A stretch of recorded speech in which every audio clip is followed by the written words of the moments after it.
What is the wellspring of a truly good life? Life well lived, life rich in purpose and sacrifice and adventure. These are themes that our guest today, John Eldredge, has explored and written about and lived for decades.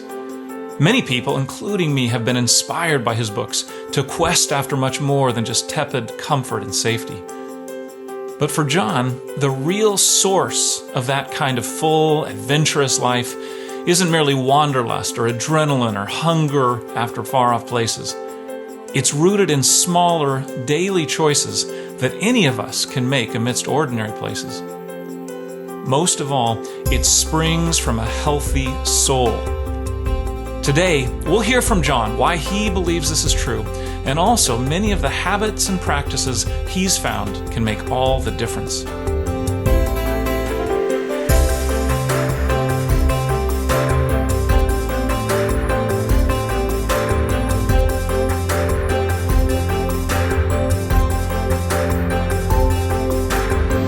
Welcome to Justice and the Inner Life, presented by the Christian Alliance for Orphans. We'll explore what it takes to sustain a heart of justice and mercy over a lifetime. Here's your host, Jedd. Well, I am here with John Eldredge, a husband, father, speaker, writer, counselor, but most of all, a follower of Jesus Christ. And John, it is a privilege to be with you here on Justice and the Inner Life. Well, thank you, Jedd. Great to be with you. Love what you're doing. Believe in it. Amen. Well, John, one of the things that you have been known for over the years is the call to a really muscular faith, risk and sacrifice and adventure.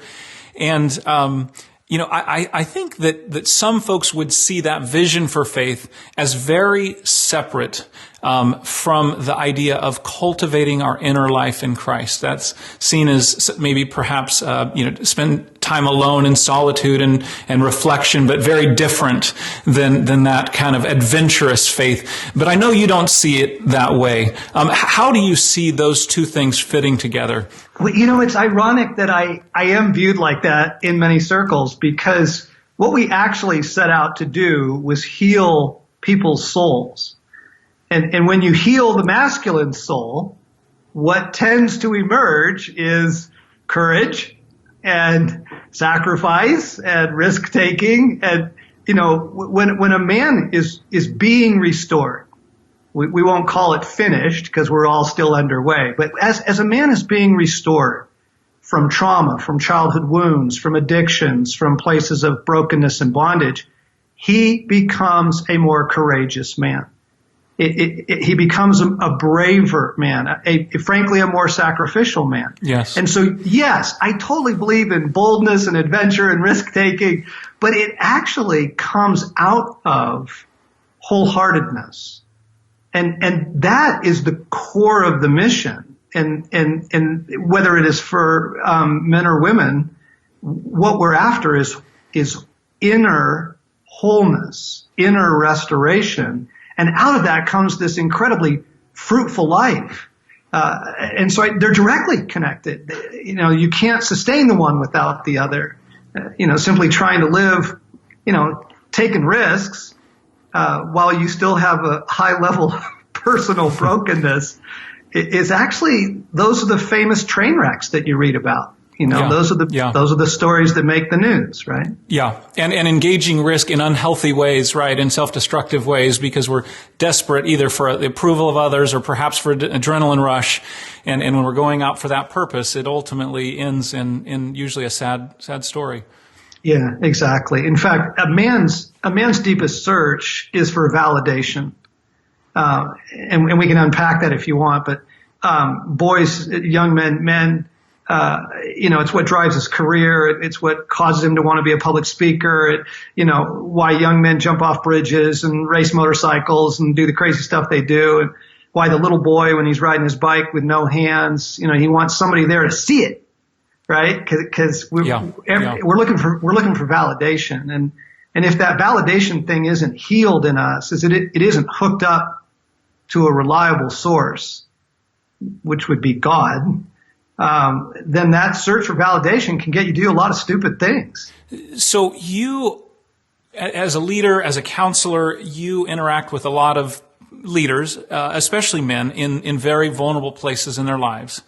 And over the years, have you seen patterns in terms of what seems to be present or perhaps seems to be missing in the lead up to burnout?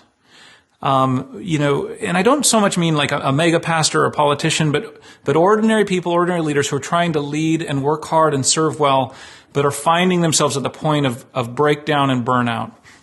Yes. Yes. You could put them into two categories. One is unresolved inner brokenness.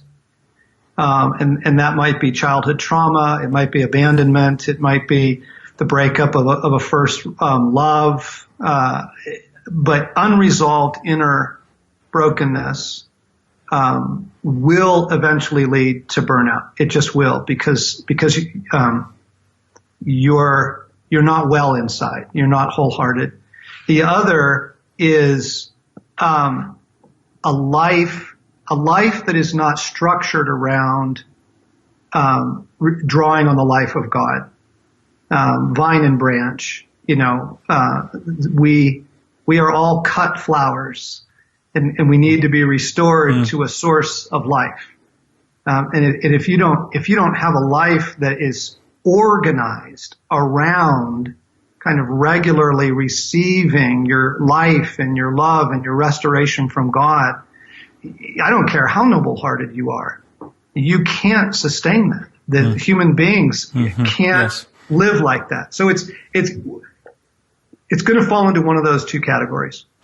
Let's dig deeper into the latter. Not that the former is not immensely significant, but as we're talking about that cut flower analogy, that's so apropos, I think, to what we're talking about, and especially when we're talking about people who yearn to love and to serve their neighbor, who are daily pouring themselves out into vulnerable children, into widows, into mentoring, counseling. That maybe they're adoptive or foster parents, and they're pouring themselves into need. And if there is not something that they are drawing their life from, they are absolutely going to be withered flowers very soon. And you said that what needs to happen is we need to order or structure our lives around drawing life from this deeper source. Unpack that a little bit further. When you say order or structure our lives around that, what do you mean? This is a wonderful conversation, and it will take a little unpacking, but let me just give a couple immediate examples. Where in your day do you have sacred space? The human soul needs room to breathe, where there is no stimulus. You're not being marketed to. You're not being assaulted by media. The trauma of the world is not set before you in the sacred space. That it is time where you simply have room to breathe and to simply be with God. Most people do not have any. And unfortunately, the busiest people in the world are the people that are in the causes of justice. Yes. And I'm there. I mean, I signed up as a counselor to heal human trauma and heal humanity. That's what got me into this. If you do not have sacred space, how will you draw your life from God? It simply doesn't work. Of course, there's so many ways so many directions we could take that thought. Describe, let's just get really tangible here. Describe what sacred spaces look like in your life, John. Okay, so I had to be very vigilant. I am an achiever.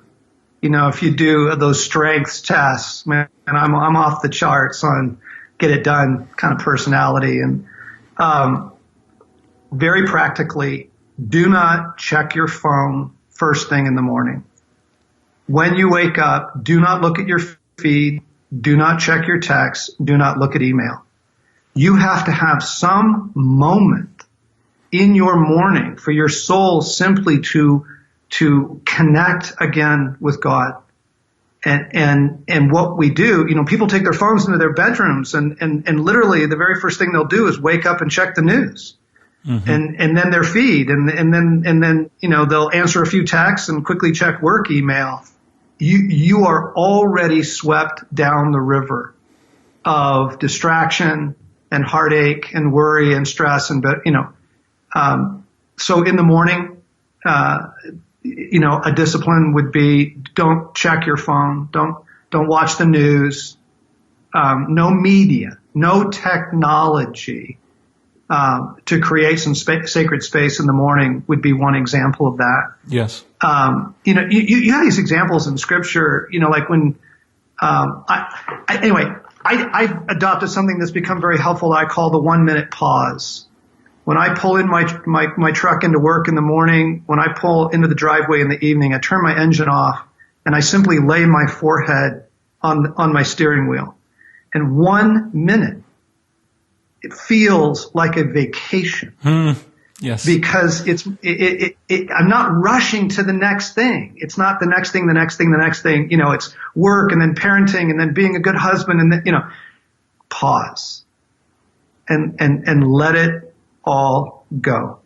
And so I have these pauses in my day that allow me to release all my concern and simply receive the love of God again. Just it's a reboot. I'm rebooting. I'm recentering myself in the thing that I believe in the things that are absolutely core to my convictions. It's just that I'm trying to put them into practice. Mm-hmm. And you do that with a particular external cue. Every time your car pulls into a particular place and stops, that's for you. What kind of triggers that reminder? I'm going to open a minute here and be present with the Lord and then transition into the next moment that He has for me. Exactly. Right. Yeah. And then I would name a couple other things. I mean, we have a lot of material here that we could be chatting about, but the Desert Fathers had a practice called benevolent detachment. It's not cynicism. It's not anger. It's not withdrawal. It's not the move away personality style. It is a loving release of the cares of the world. I'm a very empathetic person, and people's suffering really tears me up. And in the evening, before I go to bed, one of the things that I now pray with my wife is, I give everything and everyone to you, Jesus. And I will have to be very specific. I give you, the client I just counseled. I give you the single mom I just helped in the parking lot. I give to you the shooting that we all just read about. I give everyone and everything to you, God. And it is the practice of a release, because the human soul is finite. But you now live in a time where heartache is infinite. Yes. The pain, the sorrow, the tragedy, the natural disasters in every community of the world are now delivered into your life. Mm-hmm. And the human soul was never meant for that scope of information. We were never, because we are finite. Every soul is finite. You just do not have the capacity.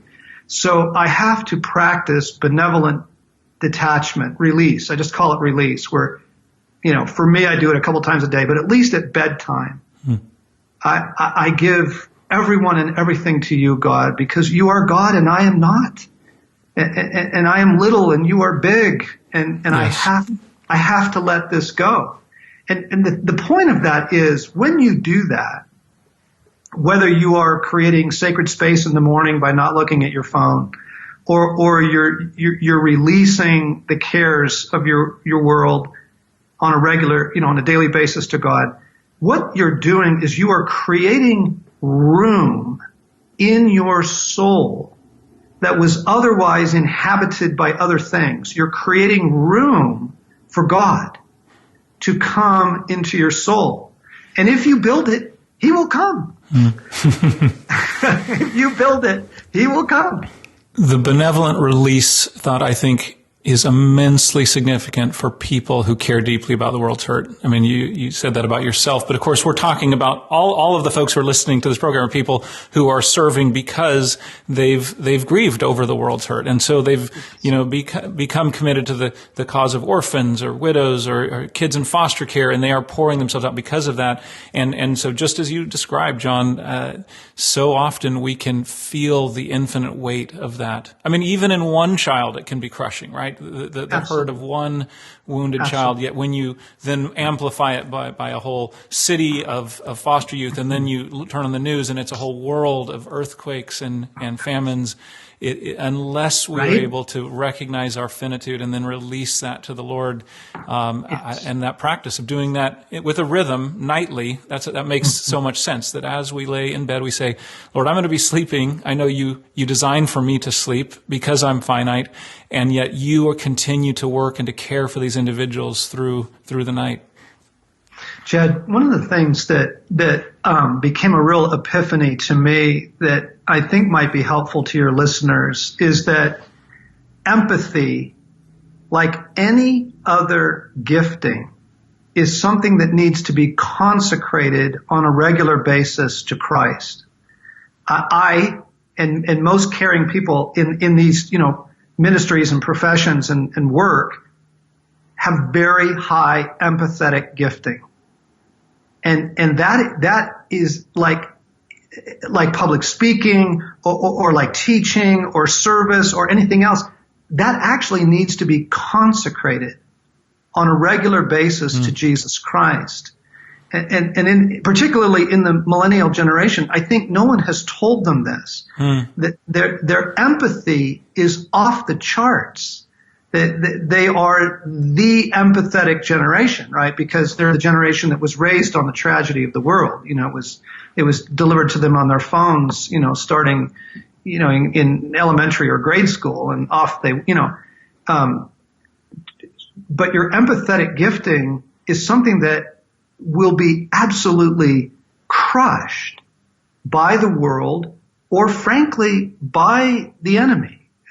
Who sees your gifting and would love nothing more than to overwhelm it.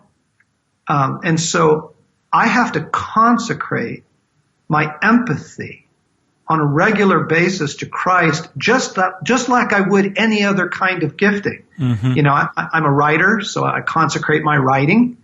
I don't feel like I write well unless I do that.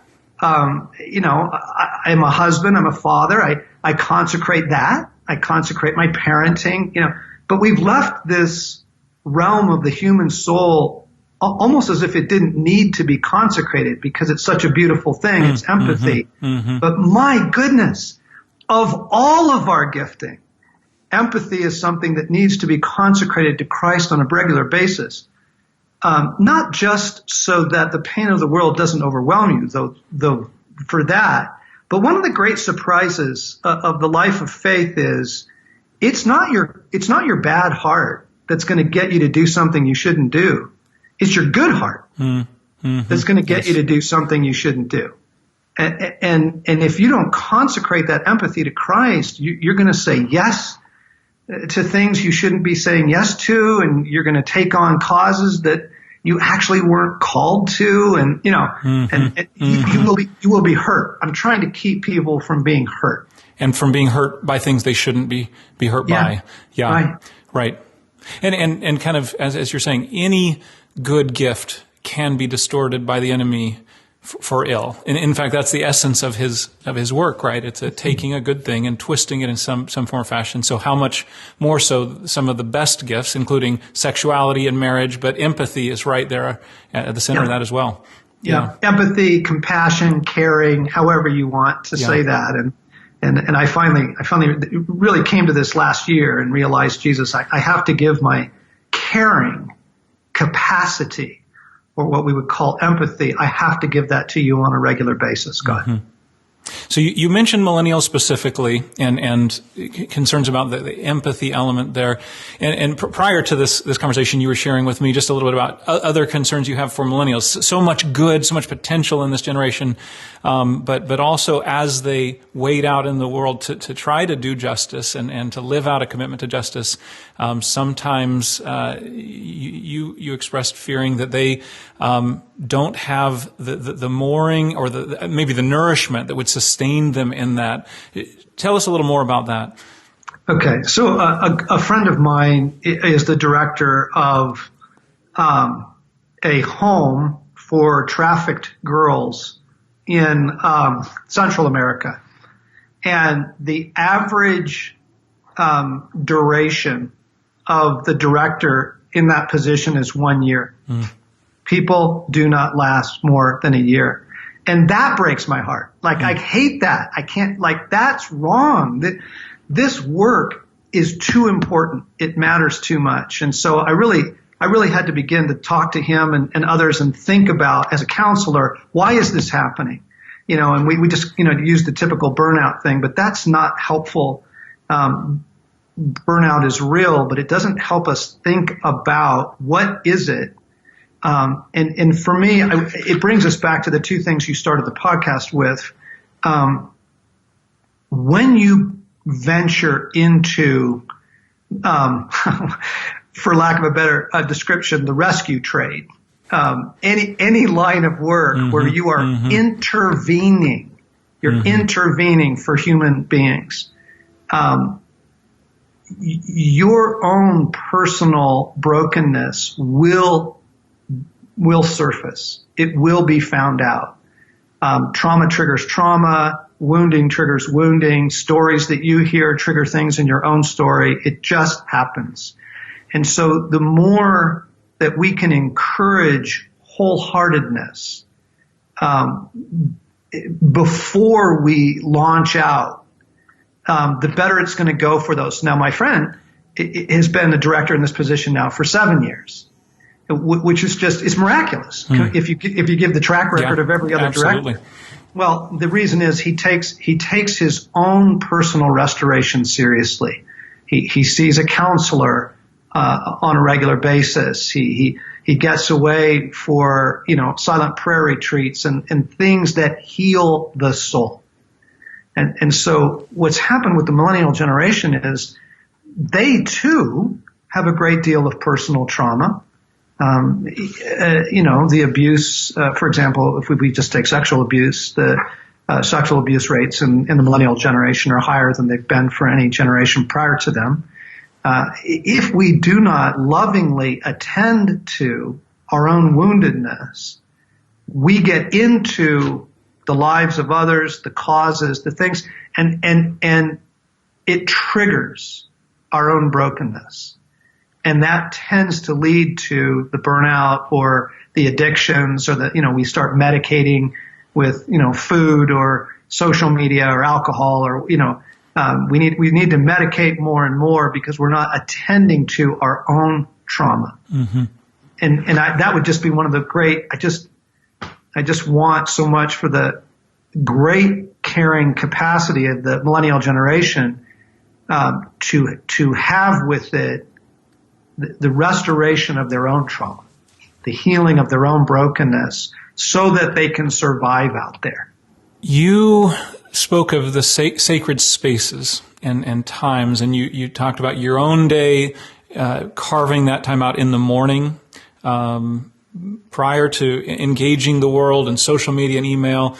And then you also talked about that moment when you arrive home and when you've arrived at work, and then the moment before sleep. So those are daily habits. How about on a more monthly or annual rhythm, more extended times? I hear you alluding to that. How significant have those, a single, 24 hours or perhaps multiple days been for you? Yes. Crucial, critical, absolutely necessary. We're to give people some idea of why we're deep in it. We heal broken lives on a regular basis in our work. And so we're deep in it. We see the trauma, we hear the stories, and we train people to do it all around the world. So we hear their stories. And we always talk about recovery time. Anytime we've been in a serious intervening situation, what's your recovery time? What are you going to do? Are you taking the morning off tomorrow? Are you making sure that you're getting Sabbath this weekend? Like protecting recovery time, because I used to just live from battle to battle to battle to battle, mission to mission to mission to mission. And the thing is, I could pull that off for a while as a younger man. You just have stamina. But the long-term effect on that on my soul was really not good. And then every summer I take Sabbath every summer. And I do need to say that vacation and Sabbath are not the same things. Family visits and Sabbath are not the same things. People will take their 2 precious weeks and, they'll either blow it on an adrenaline trip. They go, let's go raft the Grand Canyon, or let's go, sea kayaking in Mexico or whatever. And, when what your soul actually needs is Sabbath, you need, time that actually feels restorative to your soul. And family visits are not that either. Going home to see mom and dad or going to visit the grandparents, that's a different thing. Those tend to be very draining things. So every summer, Stacy and I will take Sabbath. And the whole point of Sabbath is to allow your soul to recover. So we do those things that help our souls recover. For us, it's nature, it's beauty. Go to some beautiful place, go to the ocean, go to the mountains, go to the desert, go to some place beauty. It's very, very low on technology. We really unplug. We're not checking email every day. Mm-hmm. And then we're taking walks, we're listening to music, we're reading, we're doing things that at the end of it, we are replenished. Not, wow, I need a vacation from my vacation. Right. Right. So you're using the term Sabbath to refer to an extended period of time of a week to two weeks. For that, how about on a weekly rhythm basis? Do you set aside a certain block of time each week for in a more traditional understanding of that word? Absolutely. Yep. And what does that look like? Yep. So, we had to start, so there's at least Sunday. But if we obviously do a lot of ministry. So if we happen to be ministering on a Sunday, then it's Monday. Like you got to get your Sabbath. You got to get at least one day. But even in addition, so we have one day that's sacred, one day that's not, it's not technology. It's not work. I'm not working on a new book. I'm not writing. I'm walking the dog. I'm puttering in the garage. I'm just doing things that are sort of nothing, just nothing time. And so at least Sunday. And I got in a lot of trouble for saying this, in a book, but I'm going to go ahead and say it again here.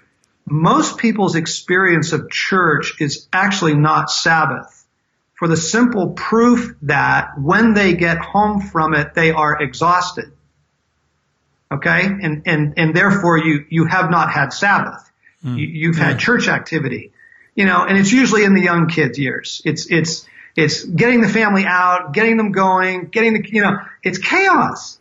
And by the time you get home, and then you got to stop at a fast food restaurant, grab something for lunch, and the family gets home around 1 o'clock, 2 o'clock, everybody's wiped out. That is not Sabbath. So I believe in church. I believe in fellowship. I believe in worship. I believe in the sacraments. All those things are very important. However, you've got to have Sabbath every week. So if that's not Sabbath, where is?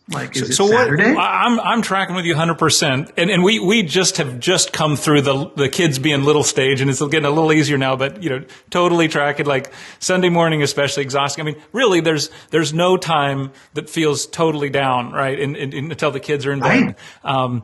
So what counsel would you have for someone who says, I really want to carve out time for Sabbath? the truth is I've got the kids and I've got to care for them, and I can't really take more than one day a week, away from kind of tasks and productivity. But I want to carve out 24 hours. But what does it look like when I also am deeply committed to church? Well, I would actually say to you, let me tell you what would be more valuable then. Take your evenings back. Take your evenings back. As soon as the kids are in bed, you've got an hour or two that's yours. Now that's Sabbath. For me, it used to purely be medication.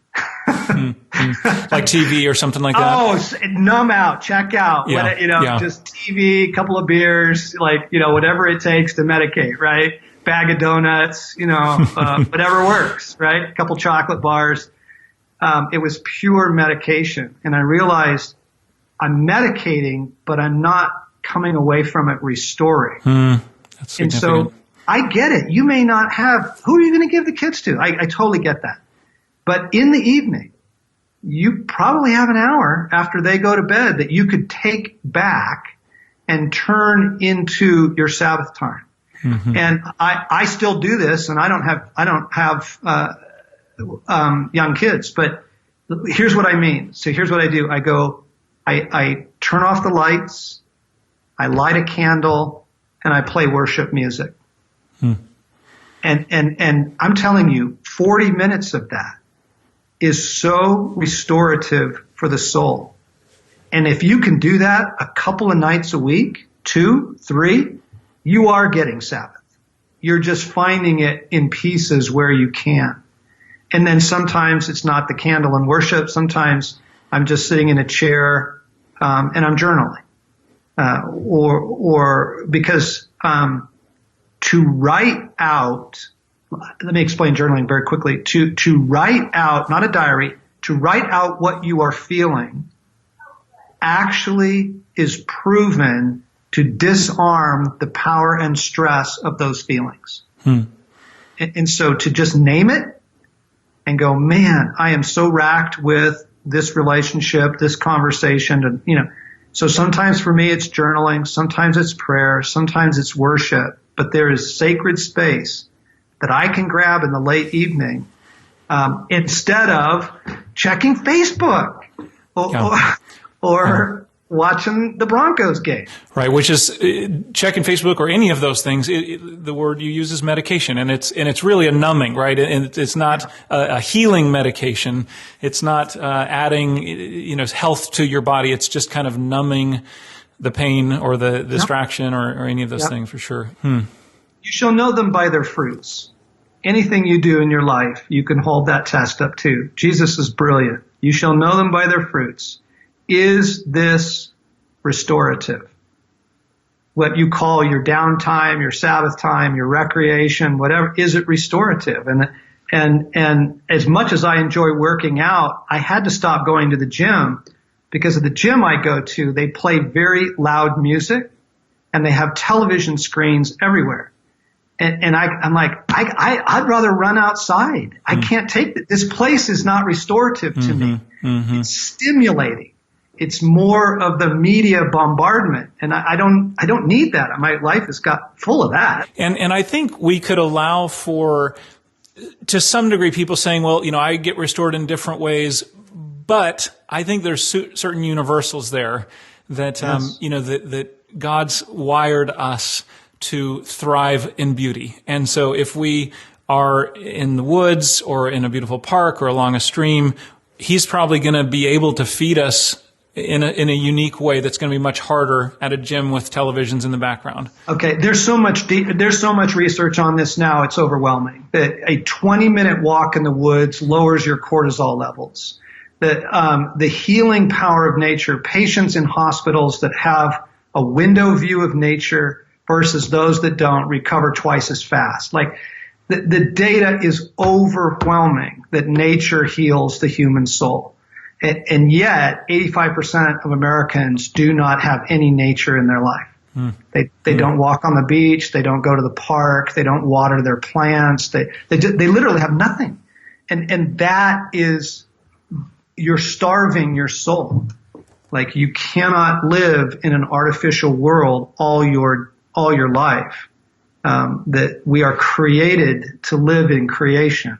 And what creation does for human beings is so restorative. So I would say, get to the park, get near the ocean, sit near some trees, take a walk in the evening under the stars, something. Well, and Scripture says that it is literally divine self-revelation, right? The heavens declare the glory of God, and that, like it says in Romans, where Paul describes that God's invisible qualities are evidenced from the things that he has made. And so when we are exposing ourselves to those things, we're exposing ourselves to the Creator and to his revelation to us in beautiful ways. Which is why it's always a part of our summer. We choose beauty. And again, you've seen the research, right? That the levels of anxiety and depression are on a direct correlation to the amount of social media consumption. Yeah. And so you're going, folks, like, why subject yourself to anxiety and depression? Unplug from technology and listen to beautiful music, or take a walk outside in the evening. Like, let yourself be restored. Well, John, let me ask, we don't have a lot of time left, but there's one other topic that I wanted to just draw from, even though it seems a little unrelated. I think it really ties well to this, that I know one of your core values is the idea of staying small. Yes. Stay small. And, everything in our world pulls in the opposite direction, including in Christian ministry. That if you expand your platform, if you have more followers on Twitter or whatever it might be, if we get bigger, we will have more kingdom impact. But you are choosing and wanting to cut directly against that. Why is that?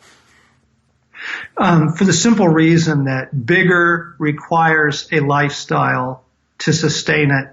And that lifestyle I knew would destroy me.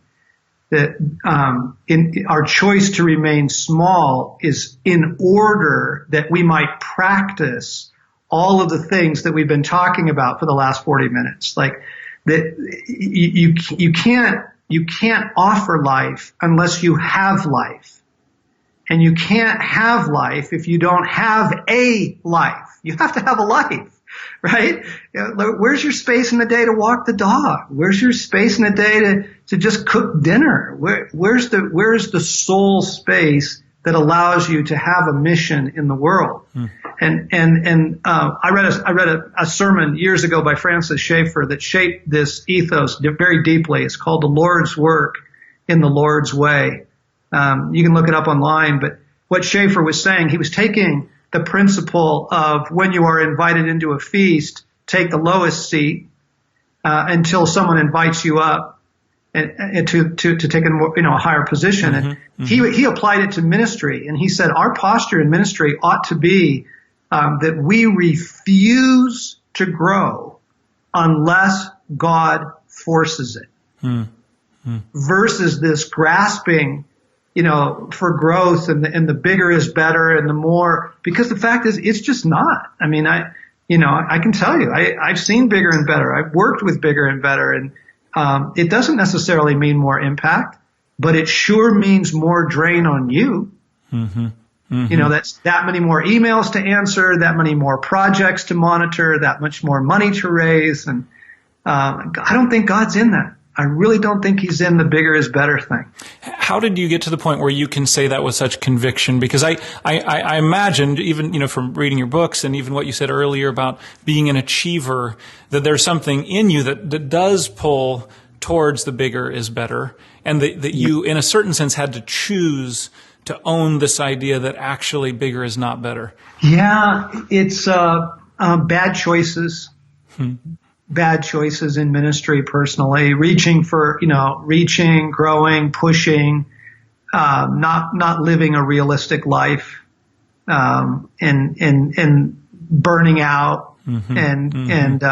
I didn't want to be one of the casualties. I didn't want to be one of the blow up stories. I want my kids to be able to say, I had my dad.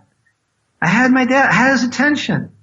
I could call him. He was available. We hung out together. I want those stories. And my life was not headed in any of that direction. It was more faster, louder, bigger, push, push, push, and frankly, let's just be honest, the seduction of that. Yeah.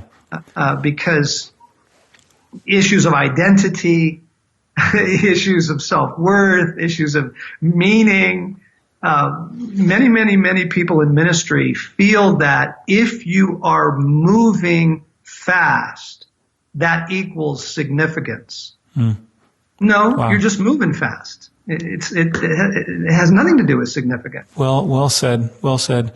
And, and I see so clearly, maybe this is especially evident in ministry with children, whether, orphan children, foster youth, other kids, but, what they so desperately need are eyes that light up when they enter the room. They need to hear in your voice excitement to see them and the tenderness and the grace. And those are just things we can't offer if we are totally spent, if we have poured out more than we have allowed the Lord to pour in. And so it's about both, certainly a balanced, healthy life, but it is even our capacity to minister in any meaningful way totally hinges on this as well. We were offered, several years ago,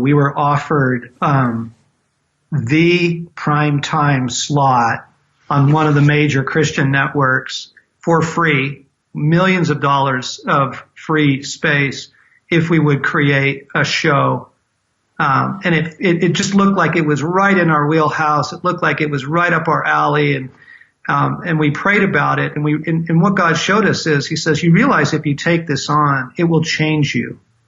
And you will have to become something you don't want to become. And so we turned it down. And the network actually, they could not believe it. No one had ever turned down an offer like that. I'm not bragging about this. I'm just saying, I don't want to blow up. I don't want to blow up. Ministry creates momentum, and momentum requires things of you. Be very careful of the momentum that you're creating, because once it's created, it's really hard to back it off. That is so true. So true. Yeah, my wife and I are both on the board of an organization where we love the vision, but we have watched over a decade the founders succeed, and that momentum carry them into places that are just we see they're so so drained, and even at that point urging to pull back and begging to pull back and trying to carve out space so that they can take Sabbath, whether Sabbath vacation or Sabbath weekly, feels to them impossible.